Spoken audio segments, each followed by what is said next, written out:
Oh, okay. I just thought. And we are back in studio. Christine Bentley and Kate Wheeler with you today. And joining us now is a young star. Young star. Do you like the young part? Yes.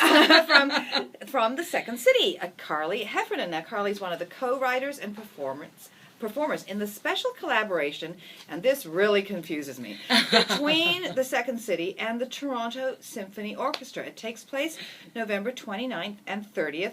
Welcome to the show, Carly. Explain what's going on. It is absolutely a strange partnership when you first hear of it, and then you sort of let it rummage in your mind for a bit, and you think, oh no, this is a great partnership. I think it all started about probably a year and a half ago. Chicago Second City did a show with the Lyric Opera in Chicago, and it was called Second City's Guide to the Opera, and it was a collection of original and archive scenes that had to do with opera and high art, and have some fun with that sort of culture and the stereotypes and the realities of that art form. It was hosted by Patrick Stewart too, which was pretty cool. Oh yeah, well, I mean, yes, make it so. Yes, absolutely. But ours is hosted by Canada's Patrick Stewart, Colin Mochrie. Yeah, no. Okay.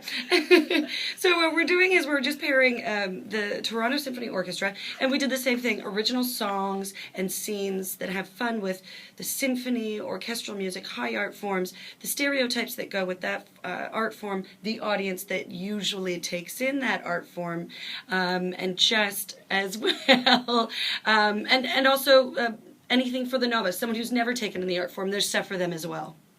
Okay. Wow. So now it's over. It's 2 nights. 2 nights, November the 29th and November the 30th. Yeah. Okay. Sold out. Do we know? Oh, geez, no, get tickets. Ooh, wee, go get them. Really? TSO.com. Really? TSO.com. So tell me, is there something for everybody in this? Oh, absolutely. Absolutely. What we're, I think, hoping for as well is a bit of a cross-pollination between audiences, right? I mean, we want to have our Second City genuine audience who loves to come out and see us join us at Roy Thompson Hall, which will be a completely different venue for them. Get those ball gowns out, guys. And we kind of want them to class us up a bit, and we kind of want to rough them up a bit. So a give and take of both companies and both forms. But definitely something for everyone. There are probably musical jokes in this show that I personally do not understand. They're just so highbrow. And then there's stuff for people who are not as familiar with symphonic music or orchestras. Absolutely. Well, it sounds like it's kind of bringing the symphony. Sort of a Boston Pops understanding of that, and that became so popular, and people are understanding. But I mean, a lot of Second City collaborators on this. We've had Ashley Botting on the show. Right on. Yep, she was great, and looks like you all got together. So and then and it's hosted by Colin Mochrie. Hosted by Colin Mochrie, yeah. Okay, so and Peter Oundjian is conducting. Is that how you say his name? I'm glad you said yes, it. I know. I thought I'd go for her. I'll take that bullet. But I mean, did they come to you? Or I think Second City went to them, to be honest. I think the powers that be went to them. But Peter is amazing. He is the artistic director over there and conducts at the TSO. And he is funny. He's very funny. And I think it might be genetic because I think his cousin is Eric Idle from Monty Python. Yeah. The Ministry of Silly Walks. Right? Yeah. Well, that's no wonder. Mm-hmm. It's all in the DNA then. Right. So he has some pretty funny stuff to do in the show. He's going to do some acting.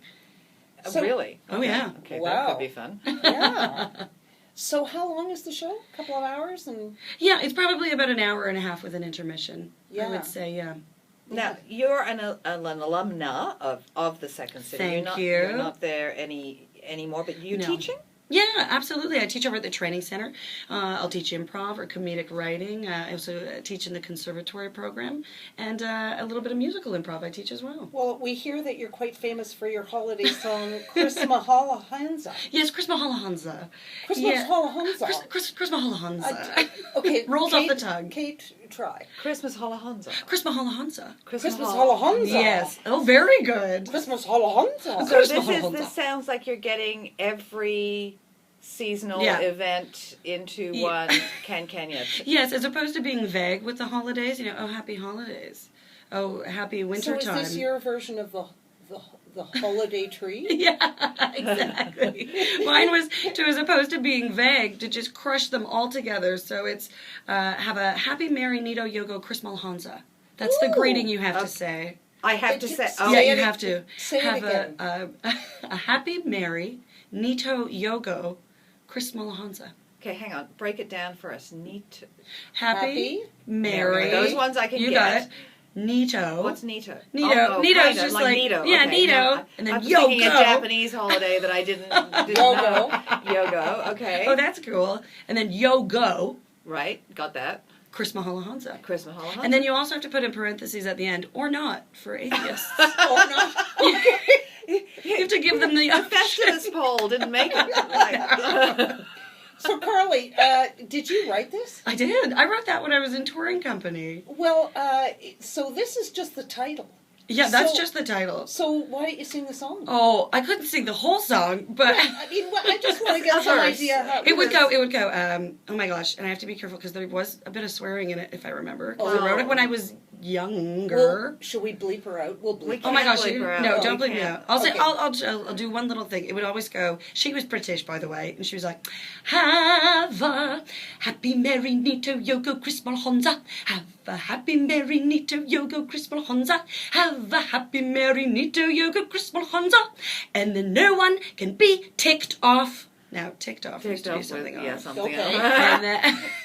else. And then someone else would say in the scene, because it was a song and a scene, someone would say, well, the way that you've sung it shows preferential treatment because you've chosen Christmas first. So then we'd have to sing, have a no-go Nito, you have a Yogo Nito, a happy, merry, Kwan Han Hula Chris. We had to Oh.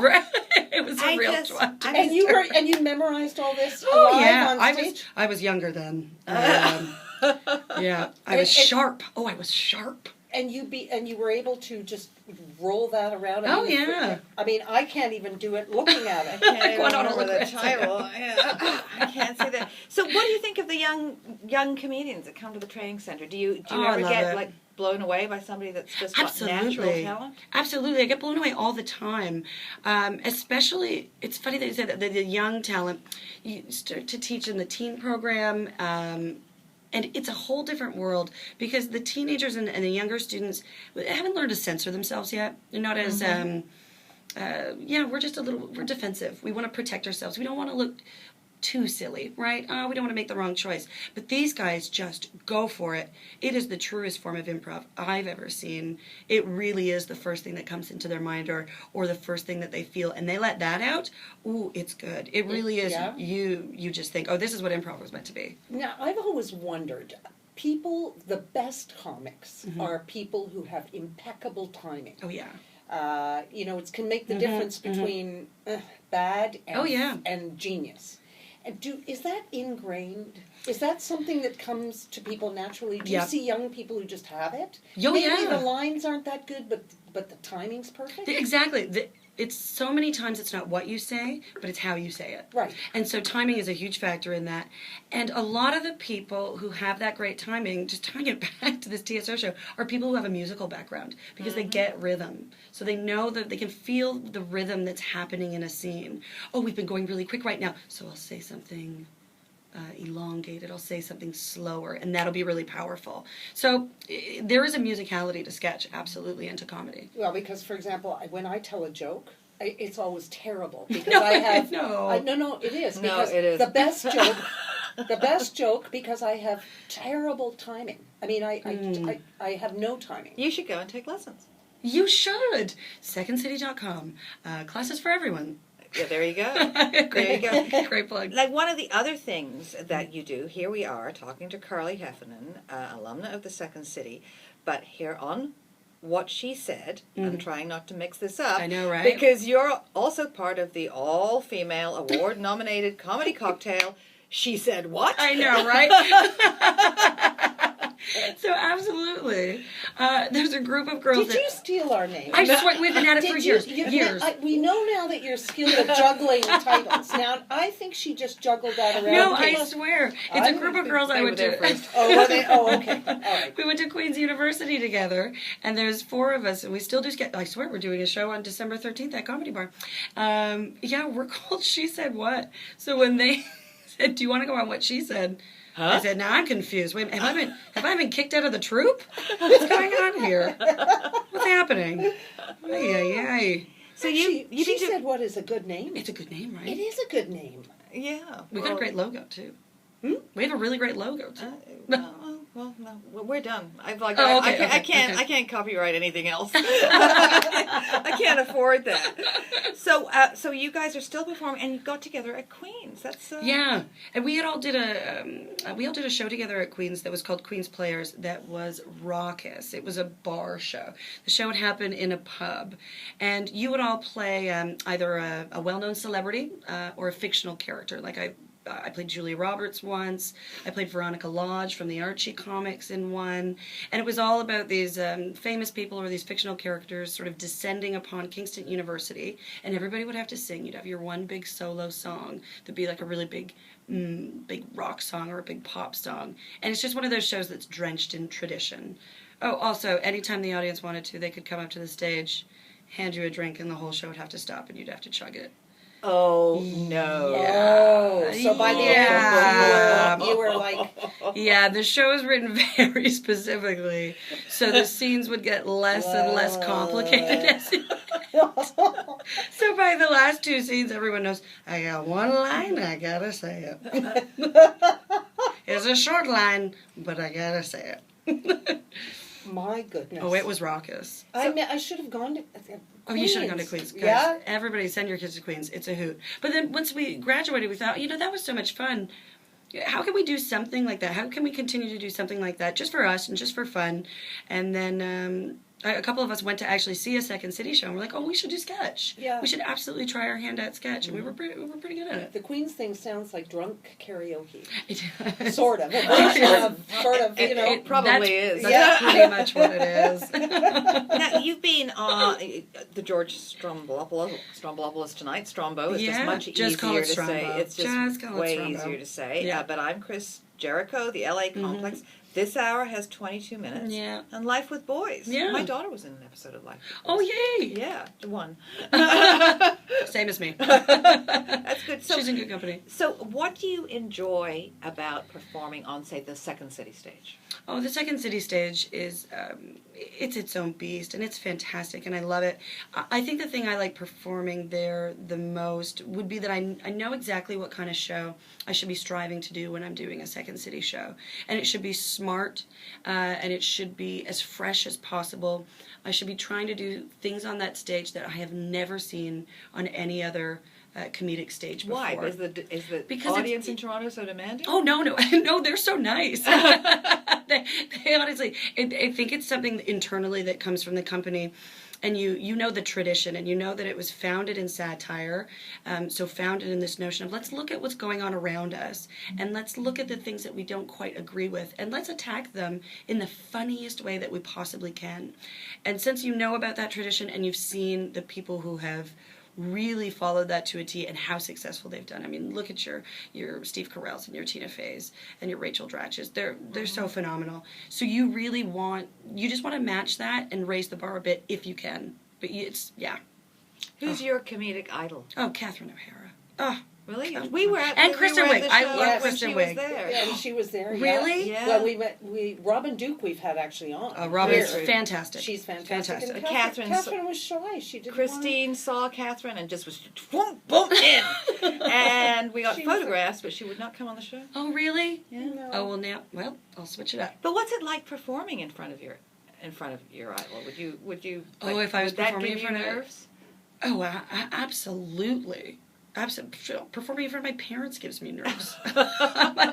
Do you still get stage fright? Absolutely. I So think maybe the Queen's thing Well, was a good idea, just drinking all through the show. But someone once told me, and I'm terrible because I won't remember who it is, that if you don't have that stage fright anymore, if you're not feeling those butterflies right before you go on stage, that might be a warning sign, because that means that maybe you might not care as much as you used to. Well, it might mean that you're losing your edge a Right, little bit. You right. need to have that little bit of edge, Yeah. that little bit of sort of